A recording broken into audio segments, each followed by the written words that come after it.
But I'm saying that's not an option, obviously, at the moment. No, not at the moment. It will be at some point. But I'm saying that the time when you actually came, or when she came to India, the reporting was that she was looking for a safe haven in a country that would be less geopolitically sensitive than India, because her presence in India obviously escalates frictions with Bangladesh. And was the reason why she ended up staying there because no other country wanted her, because of all these accusations, because of all the charges? No. My mother has not made. We have not made any attempt for my mother to move anywhere else. That's not an issue at all. India is the safest country in the world for her, but the tension isn't because my mother is there. The tension is because the rise of terrorism. The Yunus regime has released all convicted terrorists from jail, and India is concerned about terrorism on its eastern border.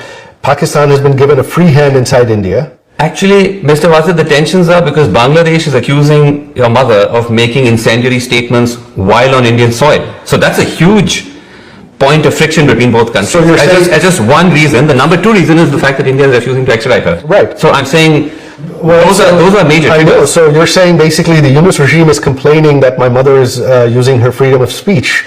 They're so worried about my mother making statements. They're so afraid of them, huh? I'm talking about the diplomatic friction between both countries. Right. And the reason I ask you this is because at the end of the day, this is realpolitik.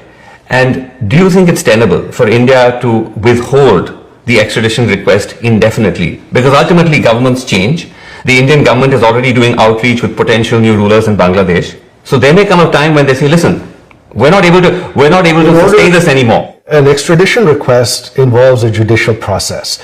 In order for that to happen, the conviction has to be proven the evidence has to be provided in Indian court. And the regime in Bangladesh does not have any evidence against my mother. The conviction was a sham. It was rushed through. You're now talking about the conviction of your mother. She's been sentenced to death by a judicial proceeding in Bangladesh. Right, which was a sham proceeding. My mother was not even allowed to appoint her own lawyers.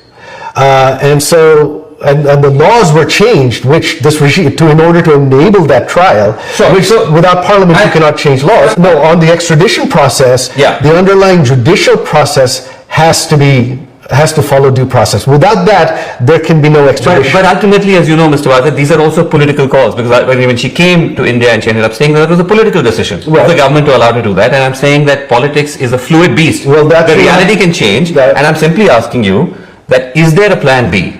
Actually, no. We are that confident in India. India has due process. India is not a kangaroo republic, a banana republic like Bangladesh is right now, and they will not extradite my mother.